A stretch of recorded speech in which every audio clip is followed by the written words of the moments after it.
Welcome to Access Spotlight. I'm Pam Parker, and I'm here with Dr. Columba Furio-Spigner. She's the author of her recently published novel, Francesco's Song. She holds a doctorate from New York University, where she researched the cultural background of Italian immigrant women and their impact on the unionization movement in New York City's garment industry, and published several scholarly articles on this topic. She was an information technology professional on Wall Street for over 10 years, where she worked as a programmer, systems analyst, and project manager before making a transition into teaching.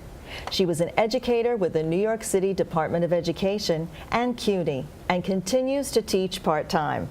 An avid photographer and artist, she lives on Long Island with her husband Matthew and two sons, Michael and Frank. Based on wartime documents found in the author's family home, Francesco's Song is a moving portrayal of the struggles of the Italian people during the war years and the customs that bound them. It is the story of an immigrant who never lost love for his homeland and who valued family above all else. Welcome, Columba. Hi, thank you, Pam. It's a pleasure to be here. Oh, I'm so happy to have you here. I just wanted to tell you that I really loved this book. You liked it, good. It was started out as an assignment for me, and I actually just loved it and enjoyed it all the way through. To me, I felt like it was a love story where the history of Italy during the wartime years was weaved through. Yes, yes. Tell me about the inspiration in writing this book. I understand you were cleaning out your parents' home, right, and you found some boxes with documents and letters. Right. Well, I grew up in Flushing, right near Casino Park, and we had a two-family house, and in time my father used the second-floor apartment as a study, and he kept all his books there, and he kept opera records, all kinds of papers, his personal collection of memorabilia, and he also had his jacket from World War II in a glass case. Wow. So as a little girl, I would, go up there. I mean, by the time we moved there, I wasn't so little anymore. But we knew this was his space. We sort of never really went up there to bother him. Mm-hmm. But when I had to sell the house, I had to go through all its papers, and so the problem was that my father kept everything. So I started to go through all his letters, bills that dated back years and years. So I had to throw everything out. That's but such a big job. It was a very big job, and it was a very heartbreaking job because these were all well, the whole house actually were all their furnishings, everything.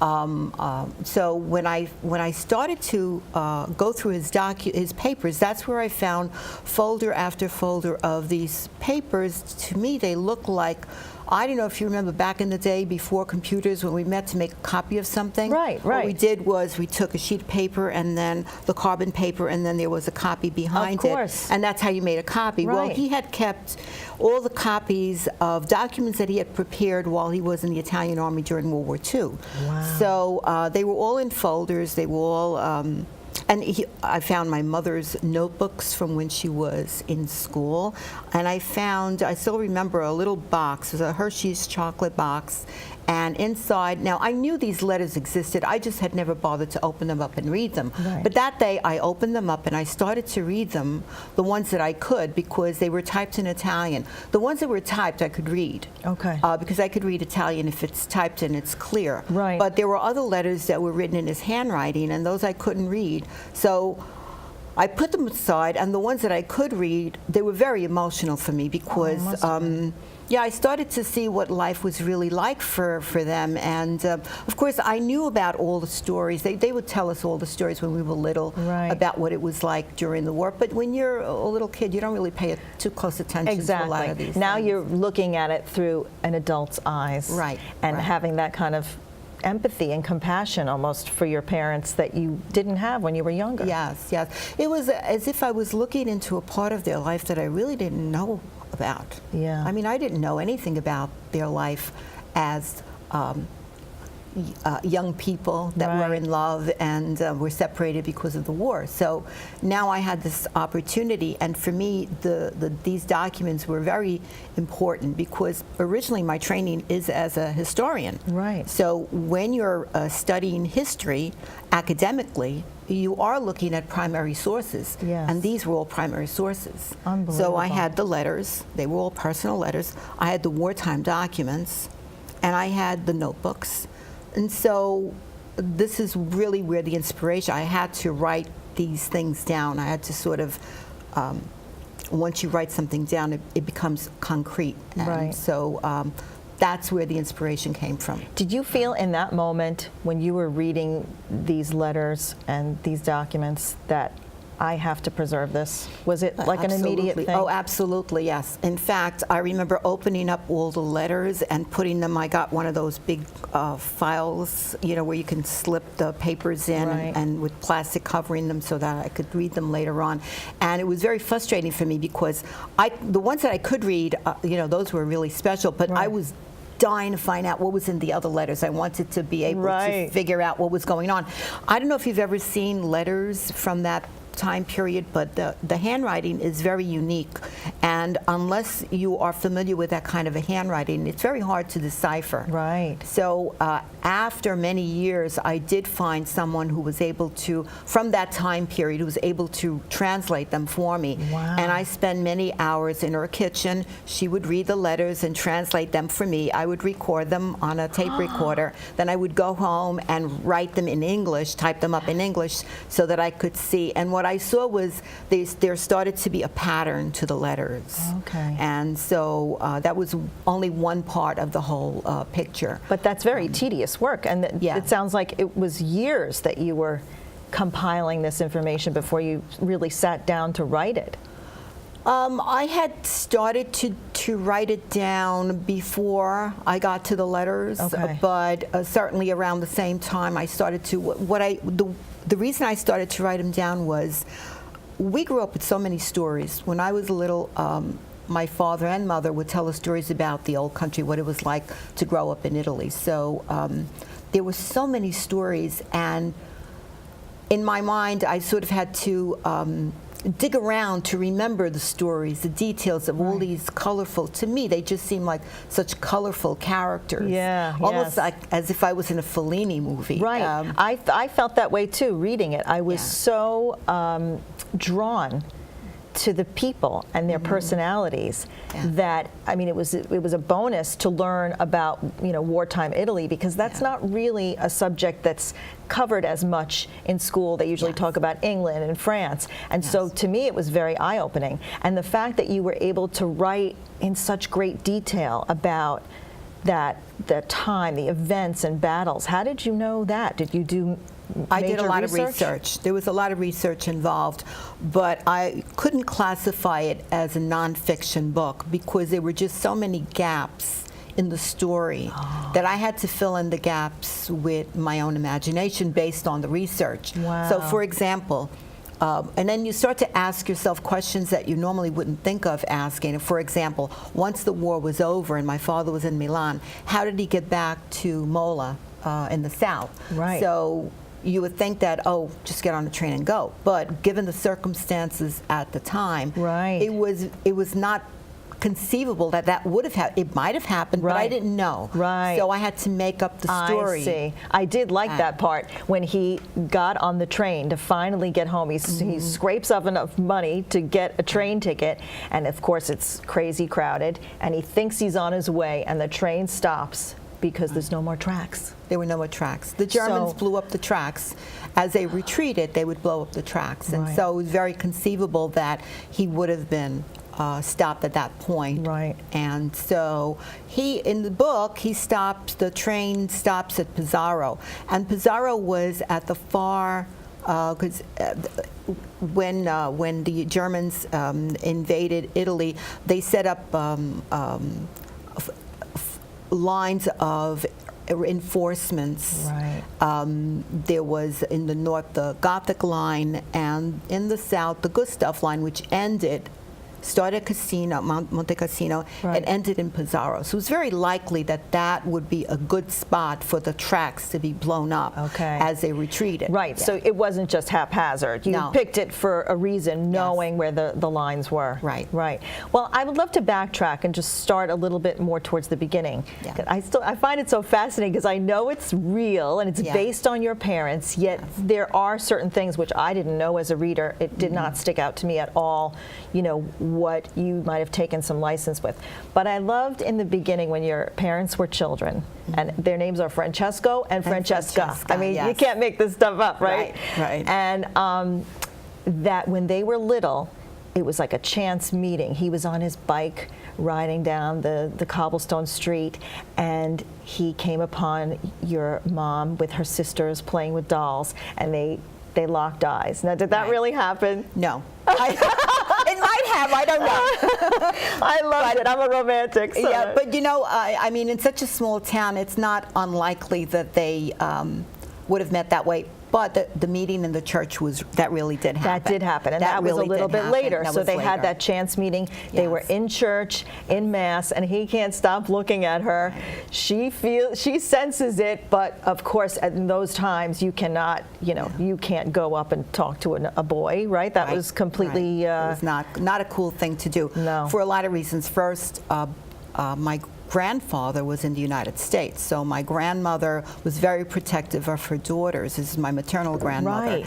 And so there were all kinds of restrictions as to where they could go, could not go, and certainly talking to a boy in the street, if anyone saw them right away, the mouths would have started gossiping Yes, about this exactly. and that. So the story was, as it was written in the book, that my mother avoided him by going Right. out a different exit Yes, and that's followed right. her. That's and right. He followed her to see where she lived. So that's so all cute. true. That yeah, is true. that is all well, true. that's still pretty Yeah. romantic, I would Yeah, say. Yeah, and we were told the story over and over. You know, my Right. mother would start with the story, and then my mother would add to it, and then my father would go back, yes, but I came back to the house, and your mother shut the door in my face. That's right. That's right. The way Yeah. parents always tell stories, they add into- they add yeah, on top of yeah, each yeah, other. yeah. And I thought it was very fascinating that both of their fathers went to New York City Right.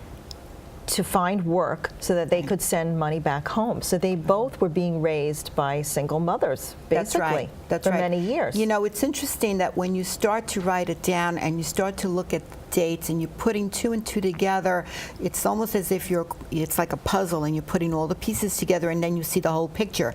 Well, for example, as you said, both my grandfathers were in the United States, which was not unusual. A lot of men in those towns in southern Italy did that. They were called birds of passage. They came and Yes. went, and they were away for a period of time, made some money, sent it back, and then they would come back, sometimes just long enough to father another child, and then they would go right back. And Right. so that was pretty typical. But what I didn't realize was that in my father's case, when he went to war, when he was commissioned to what would later become Yugoslavia in '41, my grandmother was really left with two small children because her husband was in the United States. Her other son, my father's younger brother, had just died. Right, that's such a sad So part.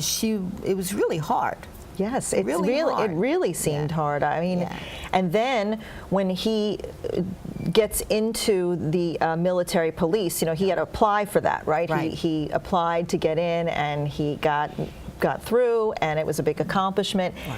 And then he leaves to go to war, and he's not home, and he starts Right. writing letters back home and to Francesca, who he, you know, has a crush on and Yeah. and is semi engaged to. Yeah, they were. For Italians, it's called promessi sposi, meaning Oh, they were promised to each other, which Promised, was right. pretty binding. Right. I mean, they weren't formally engaged until later, but as far as they were concerned, they were engaged. Right, So right. yeah. And Right. the fact that he was writing the letters, and that was fine in the beginning, but once the war really got underway, there was no more communication. Right. So I guess the point that I was going to make was that I felt so badly for his mother, your grandmother, Yes. who, you know, had lost a son to illness, still raising young children, and now her other son she has no communication with. She Right. doesn't know whether he's alive or dead. That's right. Hard. But I wanted to go back like one more time about when they were children. what I really found fascinating, even though it's mostly about your dad, Francesco, Francesca was such a good student. She was like a motivated little girl, and she wanted to go to secondary school. And her mother wouldn't allow her to do it because of what we had talked about, the customs that girls really shouldn't be traveling on their own and how that would look. But I thought about that and I said, I wonder if that has something to do with how wonderfully educated you are. Here was your mother who wanted an education so badly, and she wasn't able to do that. And you have your PhD. I mean, I think that's that was amazing. one thing that my mother was. I mean, all of us were encouraged to go to school. There was no doubt about that. But in particular, with myself and my sister, no matter what happened, we were going to go to school, and what we wanted had nothing to do with it. We were going, and that was the end of it. Isn't that so interesting? And again, I remember she would say, "What I was not able to do, you're going to do." That's right. So that was absolutely. So it's true. It really was. It Yes. really had an influence on how she mothered you. Yes. That's Very much amazing. So. Yeah, yeah. Well, you know, the whole idea back then was that, well, in my mother's case, she would have to go to Bari. Now, if you look at the map, you see where Mola is. Mola is like going from Great Neck to Manhattan, maybe. Not any. It's not that far. It's maybe a 20-minute ride on the train. But the idea of a young girl getting on the train by herself and going into the large city, and her father is away in the United States, and no, that was not going to happen. My grandmother was very. That's not to say that my family wasn't educated, because I remember my mother's aunt was a teacher. She was, in fact, she was a poet, and very well respected in town. So it always bothered me, why was it that my grandmother was so insistent that her daughters not go too far away? And I was never able to come up with a good explanation for that. I think there's also a lot of pressure to find a husband and get that whole thing underway, and maybe that had something to do with it. Yeah, perhaps. But as I say, I really don't know. I couldn't tell you why. She felt that way. So they have this chance meeting, and they don't really get to speak to one another. And he wants to be able to. I guess the custom was his mother had to go to her mother and ask if they could actually see each other, right? Have a date or whatever it was. They didn't really have dates the way we think of it. Their idea of a date was the whole family went out together and the two of them walked together. That was pretty much a date back then. But the mother had to speak for the son. And I remember my father used to say that he drove his mother crazy until finally she just relented. And That's right. I love that. Yeah, and also because he was going away to war, and in those days nobody knew what was going to happen, and so why leave something like that unsettled? God forbid anything happened, they couldn't live with themselves because they didn't let this thing happen. So so that's really the way it was. That part was not made up. You know, it's funny. You can talk to my brother and sister, and they'll know right away what parts were made up and which parts were real. Of course, because they were listening to all the old stories. But even my uncle it was surprising when he read it. He said, "I didn't know, who are these friends of your father's? I don't remember who they were," because in the beginning of the book he does have these friends that he hangs out with, Mario and Peppino and Nicola, and so my uncle, who are these? I thought I made them up. Except for Mario. Mario was a real person. In fact, they were classmates.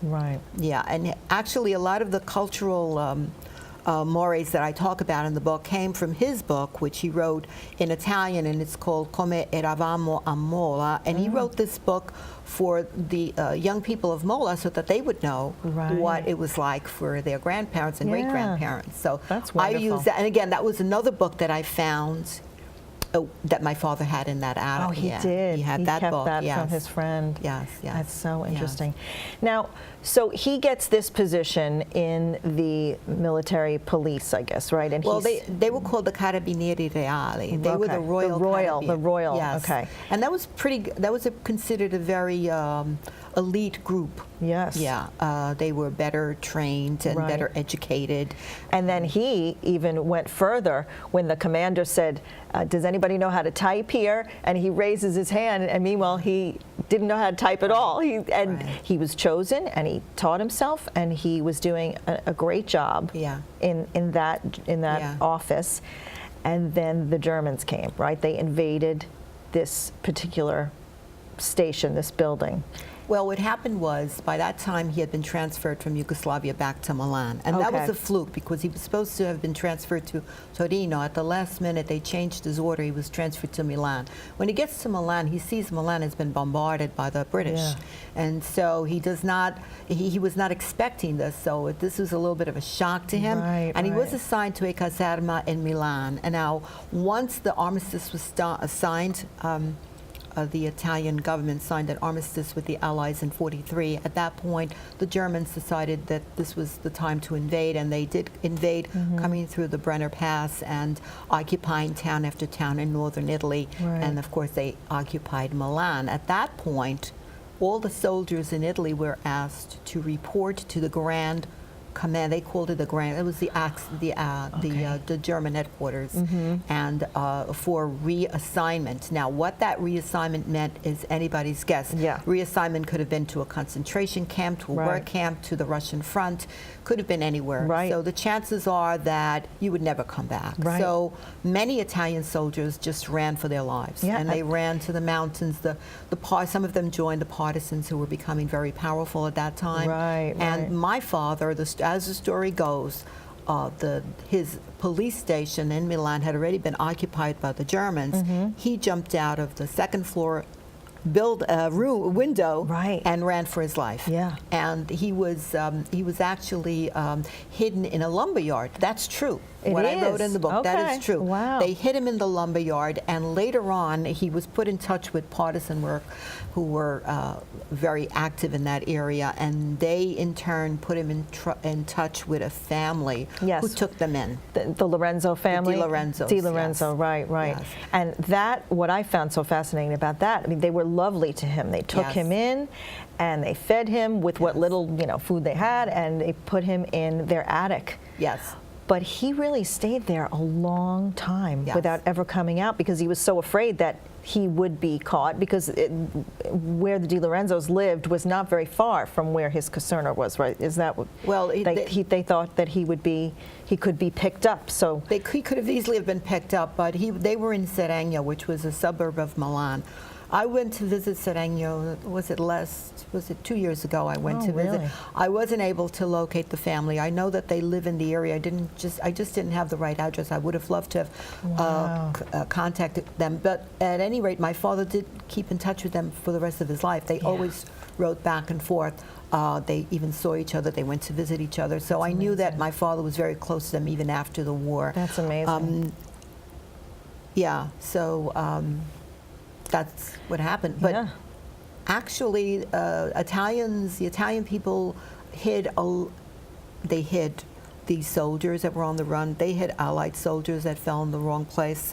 They hid Jews. They really, I have to say, for all of the suffering that they went through, they really did an outstanding job of Yeah. putting their life on the line. They 'Cause if took they so were many caught, risks. Yeah, It's they would have such been shot. Such Yeah. a big risk, and they knew knew the that, risk, yes. and yet they still did this for Yes. him, who was a stranger. He was It's a not as stranger. if he was related to someone that they Yeah. knew, and they grew to love him, Right. like a member of their family. He got Right. very close with them.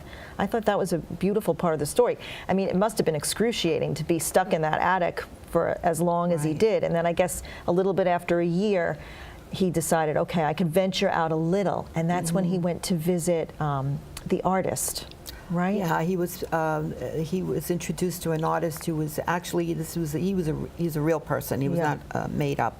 But Luca Crippa, who became very well known in that part of Italy. In fact, when he died not too long ago, but he left Seregno a legacy of I don't know how many thousands of prints of his sketches and drawings. Wow. And so he had quite a career Yeah. after the war. but at that time they were the same age. They were both 20, they were both born in 21, and so they really connected, and I think that was how my father started to get involved with the painting and the drawing Yes. and all of that. And he had the artistic ability, and now you have artistic ability. You're a photographer. I cannot deny the genes, but I have No. to tell you something else. A lot of the photographs that I found, when I look at them now, I could see that they're really selfies, because you could see, you could see from the angle he must have propped the camera on the floor because Oh of the my way gosh. that. Yeah, you could see that he propped it, and then he was taking shots of himself, and a lot of those pictures are in the book. But also, again, you look at things with different eye when you're looking at them for research. Right. So one of the things that I noticed in one of his pictures, which is not in the book, but I still have it at home, one of the pictures, he's going to the church, a photograph of him going to the church for the wedding in '47. And what do I see on the wall? I never noticed this before, but I see the communist, the sickle. Yeah, and so I said, oh, that makes sense, because communists were very powerful in Italy right after the war. And when the elections came for what kind of government Italy would have, they could have easily have won. Of course, they didn't win, but they were very powerful. Yeah, it was close. Yeah, it made so much sense to me that way. The other thing that I noticed, in one of the earlier pictures he's walking down the street in Ljubljana, because he was stationed in Ljubljana. Actually, he was stationed right outside of Ljubljana in a small town called Dubrova. But they went to Ljubljana quite a bit, because that was a large city, and it was very, very close by. And he's walking down the street, and I noticed that he had, in the picture, I noticed for the first time he has a black armband and a black tie. So when I first looked at it, I said, is that a fascist thing? And then when I looked at it some more, I said, no, that's because he was in mourning for his brother. His brother had just died. My uncle Simone died. And they wore that to show that they were in mourning. Yes, that's so a sign of symbol like of the women mourning. would wear black, right? Yes. Okay. And it Very was the black interesting. tie and the black armband was a symbol of mourning. So that made sense to me. The other thing was, when I look at the pictures, he looks much older. But when I look at the dates, he was 19 years old. Yeah.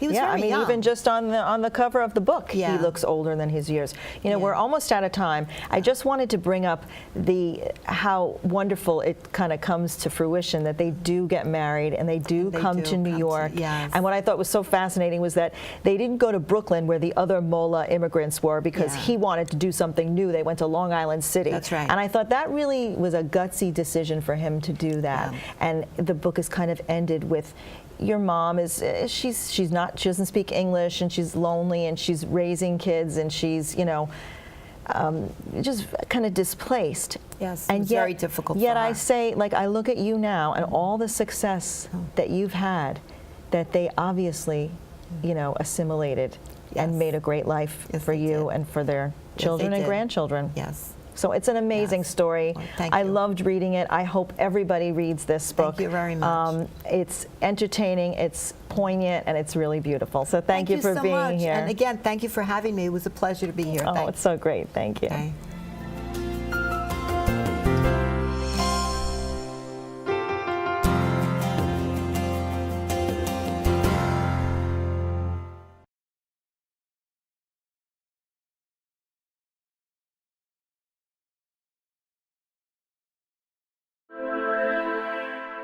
I'm Pam Parker, and you're watching PATV.